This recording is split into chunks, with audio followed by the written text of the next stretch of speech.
Decorations in Monster Hunter refer to the gems that you can slot into your gear that give you additional levels in your skills. Coinciding with the abilities that you've got on your armor pieces, this is how you go about creating builds for your character. With the way the game is laid out now, it's not really worth thinking about farming decorations until you've reached Iceborne at least. I'm Lighted Up Dan, and on the channel we cover action RPGs, roguelikes and MMOs, including loads of Monster Hunter World. I focus on producing content that aims to reduce the overwhelm and the unknown of the games. If you haven't caught any of my event roundup videos or weapon overviews so far, there's something there for everyone. I highly recommend you check them out. Very quickly, I want to say thank you for really showing up and getting us to around 80 to 85% of unsubscribed viewers on the channel, with the majority of you returning. If you enjoy the videos, do subscribe. And with that said, let's get to it. I've already provided a bunch of video guides on how you can farm for decorations at various stages in the game. I thought it would be super useful to have that all in one place so you can use it almost as a progression guide, allowing you to make informed decisions on how you can get what quality of decorations where and when. With that in mind, there is going to be some repetition here, especially if you do keep up with the videos on the channel. By all means, feel free to skip ahead to what is applicable to you, or just enjoy the refresher. Up first, we've got an MR3 event, Flora Frostbite, requiring you to deliver 10 ice blooms from within Hoarfrost reach. This is super accessible and available to you immediately after beginning Iceborne, making it a great way for you to get up and running. Start off in either Central Camp number 7 or Northeast Camp number 15, it doesn't matter, both are great choices, ensuring you've got some sort of Hoarder-Gatherer loadout. Specifically, you're going to want to have levels in Botanist over here because you're gathering plants. I'm not sure if max level Geologist affects this as well. You can have that too if that's on your gathering loadout. I've got that, various stamina skills as well, Intimidator so no small monsters bother me as well. Oh, it's just blissful. I picked Camp 15. In the previous video I did it at Camp 7. You really can pick either. Head on out and gather up those ice blooms. You will notice with your Botanist you will gather this up so fast, so quickly, you're going to be done in like under a minute. Once you finish gathering them all up, you can set yourself to return to camp rather than going back to the hub. This allows you just to continue this quest in a farming fashion much quicker, much easier. Once you're done freezing your decorations off, you'll be rewarded with anywhere between 1 to 5 ancient phase stones. These will give you access to pretty basic level decorations, but it's a fantastic way for you to increase your armory. Especially as you're new to Iceborne, you maybe don't have many decorations to fill out your builds. This is going to get you going. You noticed how fast this was to do, how easy it was as well. You've returned to camp, you can start up the quest once more, depart either to Camp 7 or 15, and then rinse and repeat. You can go for as long as you need to. By the by, this is also a fantastic way for you to quickly accumulate a lot of research points. Up next, we've got the one event to rule them all, a Farewell to Zinogre, an MR24 event pitting you up against a Zinogre in the arena, a dangerous monster able to attack in quick succession, often comboing you into an early, watery brown grave. If you're caught in one of its combo slams, it's best to stay down so you don't get hit by the follow-up attacks. Tenderize parts whenever you can, go for wallbangs whenever the monster's not enraged, attempt to get mounts off your ledge attacks or sliding attacks depending on what part of the arena you're in, and really capitalize on part breaks as much as you can for those extra flinches and opportunities to get more drops. Speaking of, that's the name of the game with this event. You'll notice there's a lot more shinies that are being dropped by Zinogre during this fight, and when you do pick them up, you'll also notice that they're giving you Dragon Vein coals. This is intentional, as you're here to farm for Steamworks fuel. Be sure to channel your inner golem and pick up all the precious shinies before they disappear. Once you finish getting zapped, slapped and clapped, you'll be rewarded with a bunch of Dragon Vein coals. Head on over to Steamworks, and by this point, given that the quest is MR24 and you'll have to have beaten the Iceborne main story, you should have been able to convert your Steamworks to utilize 100 fuel a go instead of 10, effectively making it 10 times quicker. Somewhat dependent upon what bonuses are available, much of the time you should be able to accumulate steel tickets for running through Steamworks. You take these over to the smelly Elder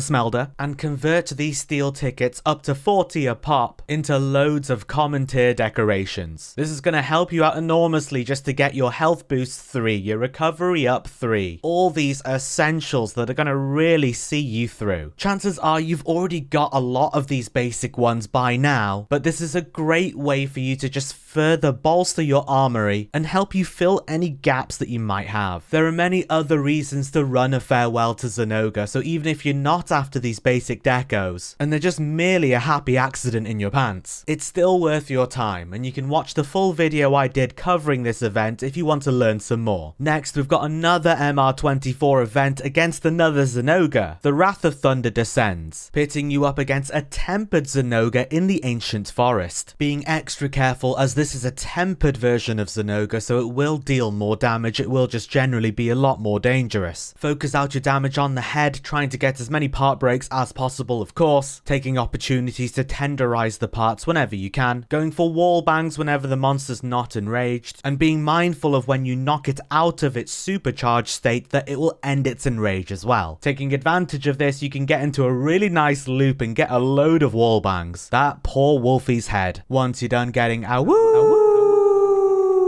at, you'll be rewarded with 2 guaranteed sealed face stones, with good chances to get carved and ancient face stones on top of it, and even maybe some additional sealed face stones. So using lucky vouchers may be really beneficial here. Pay attention to the rarity of the face stones as they will let you know which ones are the most valuable, giving you access to the rarest and most powerful decorations. Sealed is best, then there's carved, then there's ancient. This is how you can start to get the most powerful decorations in the game. You can see I copped a Phoenix protection here, which is really good. So far we've covered very early and mid Iceborne after you've completed the campaign. In the words of Doctor Strange, we're in the endgame now. This MR100 event, Day of Ruin, pits you up against a tempered Teostra in the Celiana supply cache. I know Teo is everyone's favourite Elder Dragon to bully, and you may get used to running this event and running it quickly too. However, do not forget that this is a tempered Elder Dragon. It does a lot of damage. It can and will cart you very easily. By focusing your damage out on the head, you will maximize your DPS, you'll get a ton of part breaks, and hopefully a lot of KOs as well. 20 or more fire resists will reduce your damage and give you fire blight immunity. If you can equip heat guard somewhere on your build, that will mitigate that constant damage that you're taking from Teostra's fiery cloak, which really builds up very quickly, so that's actually very useful. Feel free to use the roaming ballista, the cannons, and the dragon riser to your advantage, and do play in a group. There's always people up for running Day of Ruin. If you SOS flare, it's gonna fill out. Once you're done widowing another Lunastra, you'll be rewarded with 3 guaranteed sealed face stones, a chance to get a bunch of ancient and carved ones, and additional chances to get up to another 4 sealed face stones, making this another invaluable quest to use your lucky vouchers on. Once more giving you access to some of the absolute best of the best. For example, here I pulled a Fiora protection and a Tenderizer evasion. So nice. Up next, we're taking a look at threat level 3 investigations, pitting you up against tempered monsters. Any of these that you have with 4 or 5 boxes preferably are going to be really useful, as these boxes have a really high chance to give you a sealed face stone at the end of it. The 5 box ones do tend to have quite heavy penalties on it, so you might struggle to get a 4-player one if you are playing in a squad. If you're running solo or with one other player, that's not really a problem, but do keep in mind that these are MR100 tempered monsters. They're going to be really tough. Here myself and Light Squad took on a Ruiner Gigante, and the poor thing got